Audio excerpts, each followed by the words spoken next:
Back to civil ज्ञान। आप सभी का सिविल ज्ञान में स्वागत करते हैं।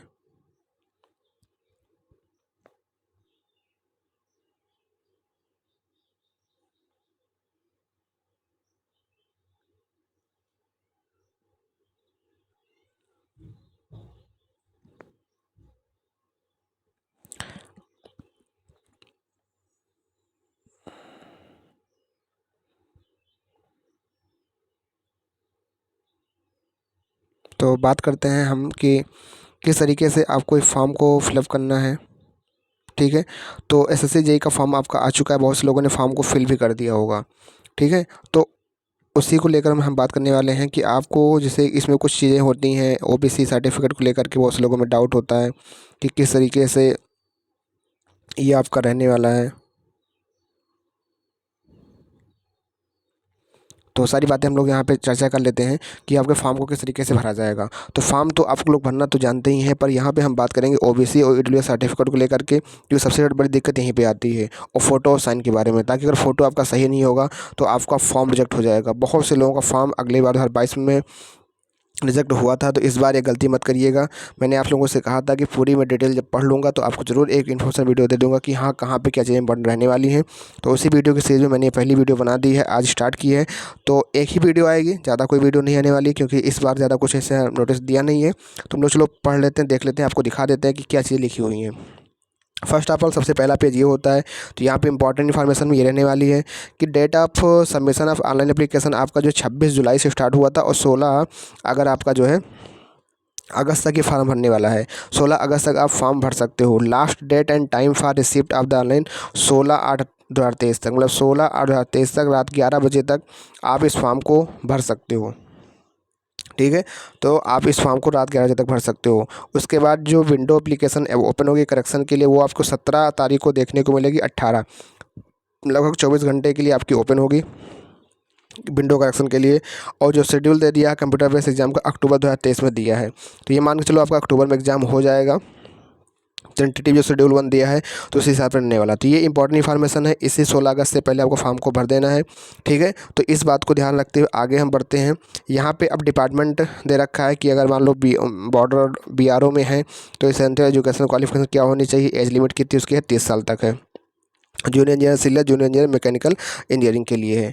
नेक्स्ट पेज पे है, ये भी आपकी सारी डिटेल डिपार्टमेंट को लेकर ही है कि CPWD और CWC सेंट्रल वाटर कमीशन, फिर आपका डिपार्टमेंट ऑफ वाटर रिसोर्सेज में क्या सेंट्रल एजुकेशनल क्वालिफिकेशन है, क्या उनकी एज लिमिट है, ये बातें दे रखी हैं। तो ये सारी बातें आप जानते ही हैं। फिर उसके बाद इस बार ये अच्छा चीज़ है कि इसने वैकेंसी भी दे रखी है, कितनी वैकेंसी इस बार आपकी रहने वाली है। जैसे यहाँ पोस्ट दे रखा है पहले से ही कि बीआरओ के अंदर आपकी जो है टोटल 431 पोस्ट रहने वाली है। कितनी भैया? टोटल आपकी 431 पोस्ट, जिसमें से SC की 65 है, ST के 32 है, OBC 116 और UR की 175 43 आपकी EWS की है। तो बीआरओ के अंदर ये आपकी पोस्ट दे रखी है। नेक्स्ट आपकी जो है CPWD और जो बीआरओ होता है भाई ना, वो केवल मेल के लिए होता है, इसलिए यहाँ लिखा है फॉर मेल कैंडिडेट। इसको पढ़ करके आप घबराइएगा नहीं कि इसमें इस तरीके से क्या रखा है, क्या इसमें सब में जैसे कुछ गर्ल्स होती हैं जिनको नहीं पता है, वो लोग सोचते हैं क्या CPWD में अलाउ है, नहीं है। तो जो लोग अभी न्यू हैं तो उनको बता देता हूँ, बाकी सब जानते ही होंगे। तो देखो केवल बीआरओ में होता है ओनली मेल के लिए, बाकी सब में CPWD में, CPWD CWC में, इसमें CWC में, इसमें सब में क्या होता है, बोथ अलाउ होता है। तो यहाँ पर वैकेंसी आप देख सकते हो कितनी वैकेंसी है। तो वैकेंसी डिटेल है, ये तो सब लोग देख ही लोगे, इससे कोई दिक्कत वाली बात नहीं है। फिर उसके बाद जो है यहाँ सारी बातें दे रखी है। टोटल जो है 1324 पोस्ट है, इसमें आपका सिविल, मैकेनिकल और इलेक्ट्रिकल की वैकेंसी रहने वाली है। ठीक है, तो आगे बढ़ते हैं। आगे जो आपके लिए इम्पॉर्टेंट है उसको मैं बताने की कोशिश करूँगा। यहाँ पे एब्रीविएशन यहाँ पे यूज किया गया है। फिर उसके बाद ये सारी चीज़ें हैं। बीआरओ में जाने के लिए ये होता है कि भाई देखो, अगर आप एक बात ध्यान रखना, बीआरओ में वही लोग जा सकते हैं। एक बार मैं बता देता हूँ मोटा मोटी, क्योंकि मैं मुझसे बीआरओ छूट चुका है, तो बता देता हूँ बीआरओ के बारे में। क्योंकि बीआरओ में क्या होता है कि अगर आपके पास डिप्लोमा है, अगर आपके पास डिप्लोमा है तो आपके पास 2 ईयर का एक्सपीरियंस होना चाहिए। भले ही आप बीआरओ की कट ऑफ क्वालिफाई कर रहे हो, तब भी आपको बीआरओ नहीं मिलेगा। जो भी नए हैं उनके लिए बता देता हूँ, बाकी सब लोग जानते होंगे कि बीआरओ कब मिलता है। और अगर आप CPWD, CWC और BRO या MES दो चीज़ें हैं, BRO और MES, ये दोनों चीज़ें डिप्लोमा वालों को नहीं मिलती हैं। अगर उनके पास 2 साल का एक्सपीरियंस है तभी उनको अलाउ होता है, बाकी नहीं मिलती है। ठीक है, यहाँ पे बीटेक वाले जाते हैं। CPWD में बीटेक और आपका डिप्लोमा दोनों अलाउ होता है, यहाँ पे किसी प्रकार का एक्सपीरियंस आपका नहीं लगता है। ये बातें ध्यान रखना। आगे बढ़ते हैं।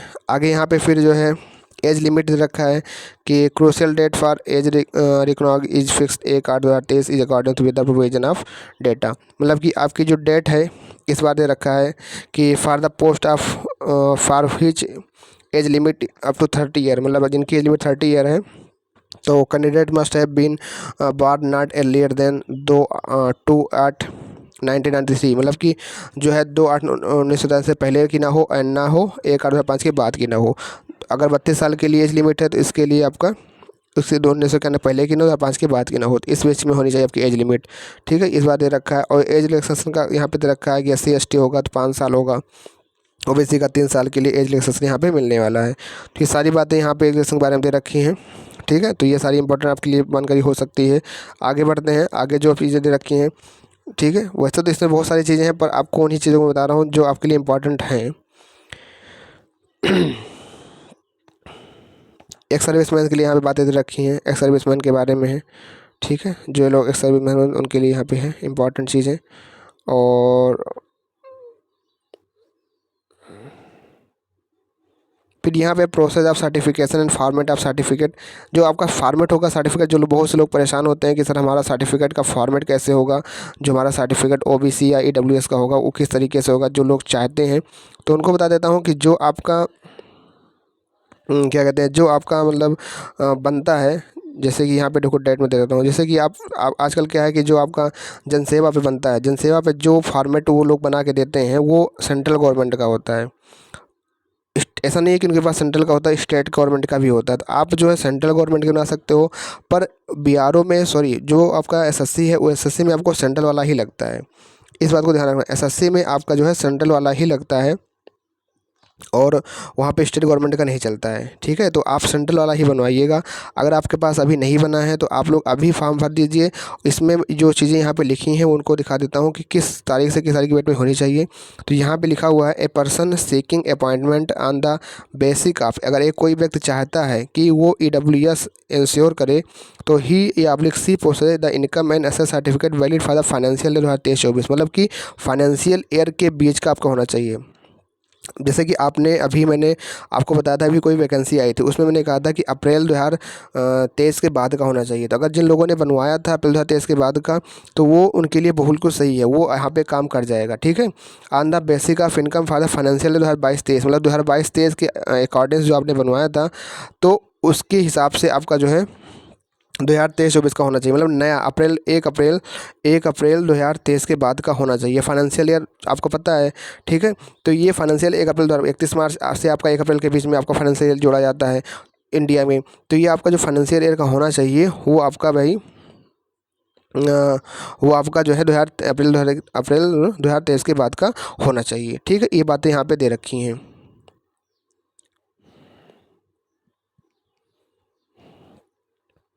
चाहे आप EWS का हो चाहे आपका OBC का हो, तो अप्रैल 2023 के बाद का होना चाहिए, क्योंकि यहाँ पे साफ बातें ये सारी लिख रखी हैं। तो मैं अपने तरफ से नहीं बता रहा हूँ कि फाइनेंशियल ईयर जो ये बातें लिखी है फाइनेंशियल 2023-24, तो यही मतलब हो गया कि 1 अप्रैल 2023 के बाद का होना चाहिए।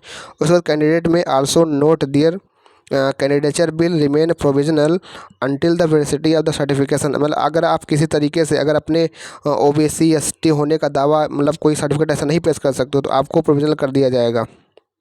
ठीक है, और candidate are caution that we will divide, और आपको एग्ज़ाम से बाहर कर दिया जाएगा, मतलब इस एग्ज़ाम के आपको ऊपर केस कर दिया जाएगा। अगर आप बिना फालतू के मतलब जो है अगर आप दिखा देते हो कि हम OBC से हैं या EWS से ST से हैं और आप अपने डॉक्यूमेंट को नहीं पेश कर पाते हो तो आपके ऊपर जो है भैया केस कर दिया जाएगा।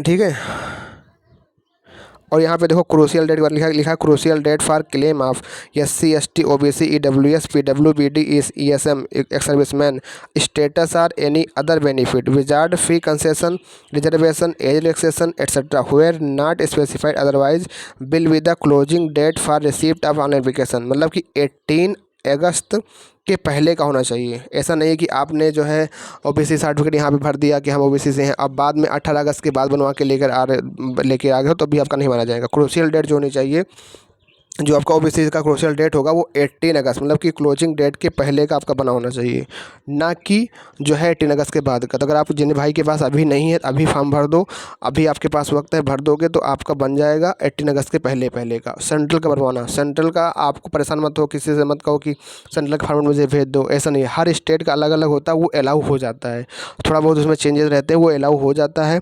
मैंने एक बार तो डीवी मैंने कराई है तो वहाँ मैंने देखा है, तो कोई दिक्कत वाली बात नहीं है। आराम से ज़्यादा सेंट्रल का गवर्नमेंट का बनवा लो आप लोग, ठीक है। और ये सारी बातें हैं, तो मैंने यहाँ पे ओबीसी एसटी का सबका बता दिया है कि किस तरीके से आपका ये प्रोविजनल यहाँ पे रहने वाला है। और बाकी इसमें कुछ ज़्यादा इस तरीके डेट नहीं दिया है, बस फाइनेंशियल ईयर का आपका नया होना चाहिए।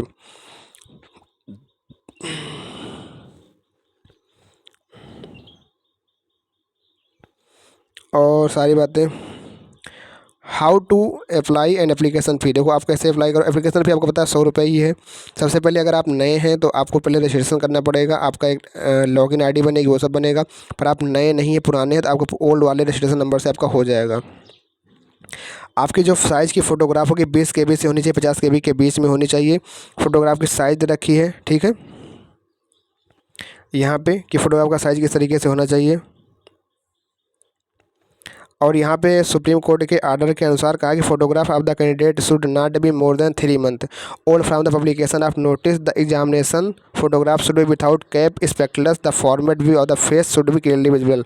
आपका फेस पूरी तरीके से अच्छे तरीके से विजुअल हो। और फोटोग्राफ के ऊपर जो है ऐसा नहीं है कि यहाँ पे देखो कहीं नहीं लिखा, before submitting the application form candidate must ensure that the photograph is uploaded as per the given instruction. If the photograph is not uploaded by the candidate desired format his application candidate will be rejected or cancelled. Specimen of photograph देख रहे हो, ये सारी बातें यहाँ पे लिख रखी हैं। मतलब आपकी फ़ोटो साइज़ 20 KB से 50 KB आप तो ये तो आप लोग कर लेते हो, पर जो यहाँ पे फ़ोटो का फॉर्मेट होता है कि आपकी जो फ़ोटो होगी वो विदिन 3 मंथ की होनी चाहिए। अब बहुत लोग कहेंगे सर क्या हम फ़ोटो पे डेट डाल दें? नो इशू, डाल सकते हो, नहीं भी डाल सकते हो। अगर आप डाल देते हो तो कोई बात नहीं है, अगर आप नहीं डालते तो अभी कोई दिक्कत नहीं। बस आपकी फ़ोटो न्यूली होनी चाहिए, न्यू हो। आप अभी जा कर के जो है आप लोग क्या करो ना, साइबर कैफ़े पे जाया करो, उससे बोलोगे मुझे सॉफ्ट कॉपी चाहिए फ़ोटो की। आप फ़ोटो खिंचाओ, 10 से 15 रुपये लेगा, उसकी सॉफ्ट कॉपी अपने व्हाट्सअप पे या अपने ईमेल पे मंगवा लो और उसको अपलोड कर दो। जब तुम्हें कभी ज़रूरत हो तो 2-3 फ़ोटो निकलवा करके निकाल लो, जब तुम्हें ज़रूरत लगे एसएससी का आप निकाल लो। या ऐसे अभी ही अब 10-15 रुपये लेगा, अभी ही उसको दे दो भैया मेरे लैब से फ़ोटो बना देना, तो 30 रुपये में अपना लैब से बन जाएगा, बहुत सारी फ़ोटो भी बन जाएगी, कहीं और लगा सकते हो अदर एग्जामों में। और इसको जो है अपना रख लो, क्योंकि एसएससी में ही इतना होता है, एसएससी ही अपना हर बार कहता है। बाकी और सारे एग्जाम है विथिन 3 मंथ कहता है, तो जो भी आपके एग्जाम हो जाएगा। तो अगर आपके पास अभी पैसे नहीं मान लो तो बस उसको सॉफ्ट कॉपी बनवा लो, सॉफ्ट कॉपी बनवा के अपने पास रख लो। ये सारी मैं ऐसे ही करता हूँ, तो भाई इस तरीके से करना होता है। तो ये आपकी जो है फ़ोटोग्राफ आपके ऊपर डेट डालो या ना डालो, इसमें कोई इस तरीका नहीं है कि डेट आपकी पढ़नी चाहिए। अगर डाल भी दे तो कोई दिक्कत वाली बात नहीं है। फिर यहाँ पे सेकंड सिग्नेचर दे रखा है 10 से 20 KB की होनी चाहिए, ठीक है। Image dimension of the signature should be about 4 centimetre. ये तो चीज़ें हैं। Application with blur signature below जाएगा, एप्लीकेशन आपकी ब्लर नहीं होनी चाहिए। Last date and time for submission of online application 16/8/23 है, उसके पहले आपको फॉर्म भरना होगा, ठीक है। बिफोर मतलब जो है आपके जो है बिफोर क्लोजिंग डेट आपको फॉर्म भर देना होगा। लास्ट में क्या है, साइट के ऊपर जो है बहुत ज़्यादा हैवी लोड हो सकता है, अगर आपको कोई दिक्कत होती है इसकी रिस्पॉन्सिबिलिटी आपको खुद है, ऐसा कोई वो नहीं लेगा। फ़ी पेमेंट आपका 100 रुपये है। ओमेन के लिए आपका पता ही है, इसमें 0 रुपये है, ठीक है। तो ये सारी चीज़ें यहाँ पे हैं।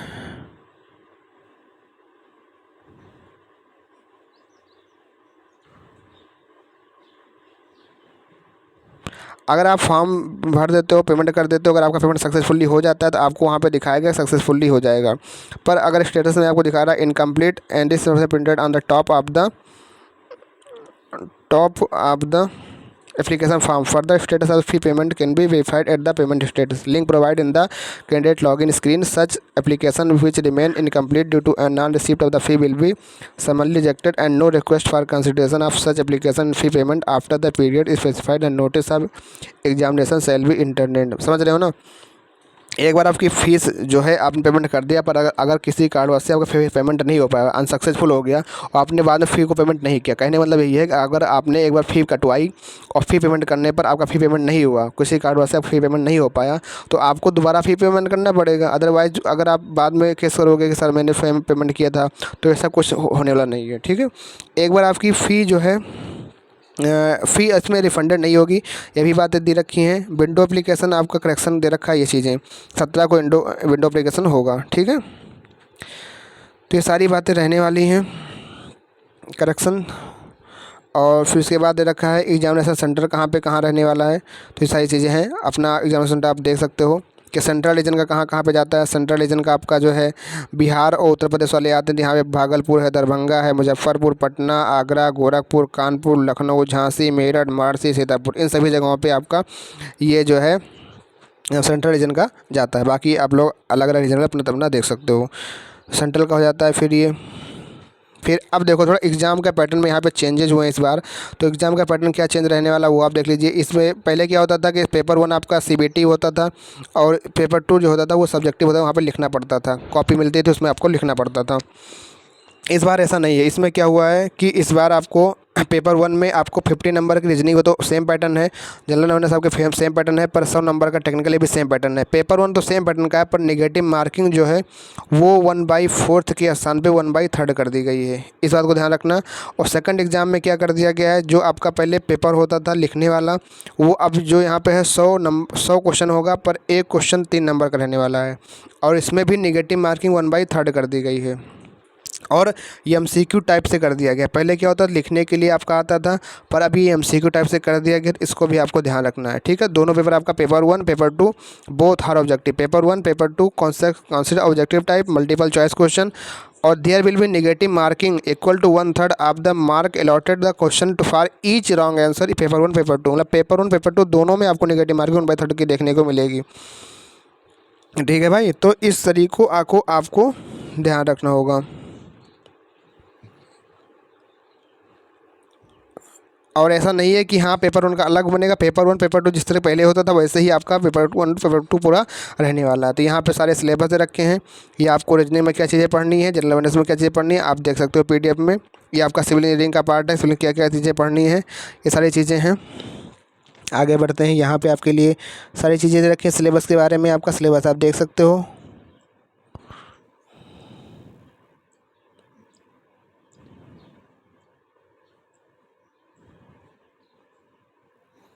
अच्छा हाँ, एक बात देखना, पहले क्या होता था कि DV आपकी होती थी अलग, SSC मतलब कराती थी, पर अब जो है वो आपकी DV जो होगी वो ऑर्गेनाइजेशन जो ऑफिसर्स होंगे वो डिक्लेरेशन फाइनल रिजल्ट के बाद जो आपका फाइनल रिजल्ट आ जाएगा डिपार्टमेंट अलॉट हो जाएगा, उसके साथ ही आपकी DV रहने वाली है। तो बस इतनी सारी बातें हैं इसमें और बहुत कुछ चीज़ें हैं, बस आपको इतना ध्यान रखना है। और बस यहाँ मैं दिखा देता हूँ फ़ोटो का फॉर्मेट। जैसे कि बहुत लोग फ़ोटो फॉर्म भरने में गलती करते हैं, क्या गलती कर देते हैं मैं उनको दिखा देता हूँ ज़रा फ़ोटो का फॉर्मेट कैसा होना चाहिए।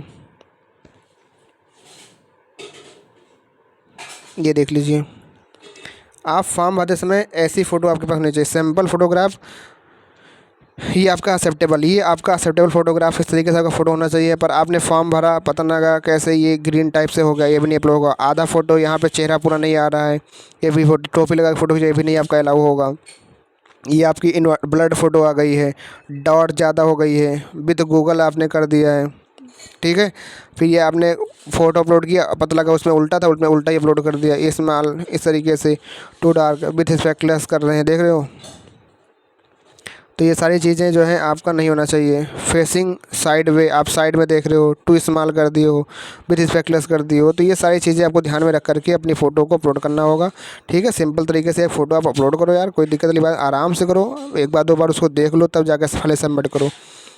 ठीक है, ये सारी चीज़ें रहने वाली हैं। तो बस इम्पॉर्टेंट चीज़ें यही थी आपको रहने वाली थी कि फॉर्म भरते समय आप आसानी से भरिए, कोई जल्दबाजी मत करिएगा, कोई प्रॉब्लम कहीं पे समझ में नहीं आता है तो उसको ध्यान रखिएगा। बाकी फ़ोटो और साइन मैंने बता दिया, फ़ोटो पे डेट हो या ना हो, बस विथिन 3 मंथ की होनी चाहिए।